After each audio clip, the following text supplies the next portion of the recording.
Hello అండి, welcome back to my channel Vaishnavi's వంటిల్లు. ఈరోజు సండే కదా, ఏదైనా స్పెషల్గా తినాలనిపించి ఏం చేద్దామని చూస్తే ఇంట్లో మాత్రం ఓన్లీ మెంతాకు ఉంది. So bagara rice, lasuni methi curry చేద్దామని ఫిక్స్ అయ్యాను.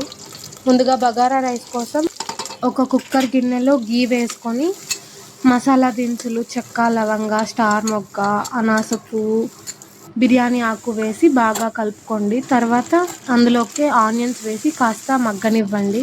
పచ్చిమిర్చి కూడా వేసి మగ్గనివ్వండి. తర్వాత అందులోకి కొంచెం అల్లం వెల్లుల్లి పేస్ట్ వేసి మగ్గనివ్వండి. ఇలా మగ్గిన తర్వాత మనం ఆల్రెడీ సోక్ చేసి పెట్టుకున్న బాస్మతి రైస్ని బాగా వాష్ చేసి 2 to 3 times ఒక ½ an hour అలా ముందే నానబెట్టుకుంటే మనకి రైస్ కాస్త పొడి పొడిగా వస్తుంది. సో నేను కొంచెం ముందే నానబెట్టుకున్నాక ఇందులో వాటర్ వంపేసి ఆ రైస్ని తిరువాతలోకి వేసేసి బాగా కలుపుకోండి. ఇలా బాగా కలుపుకున్న తర్వాత ఇందులోకి నేను basmati rice 1 glassకి 2 glasses of water చొప్పున నేను ఇక్కడ 3 glassesకి 6 glasses ఆఫ్ వాటర్ వేసి బాగా కలిపాను.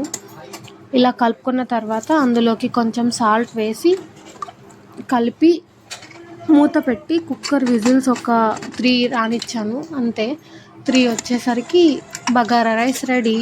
చూడండి, ఇలా పొడి పొడిగా బగారా రైస్ రెడీ. ఇందులోకి నేను లసూని మేతి కర్రీ చేశాను.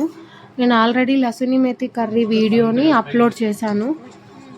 సో ఒకవేళ మీరు చూడనట్లయితే ఒకసారి వెళ్ళి నా యూట్యూబ్ ఛానల్లో చూడండి. దీనిలోకి లసూని మేతి కర్రీ కాంబినేషన్ చాలా బాగుంటుంది. మీకు ఈ కాంబినేషన్ ఇష్టమైతే కమెంట్ చేయండి. ఈ వీడియో మీకు నచ్చినట్లయితే please do like, share and subscribe. Thanks for watching.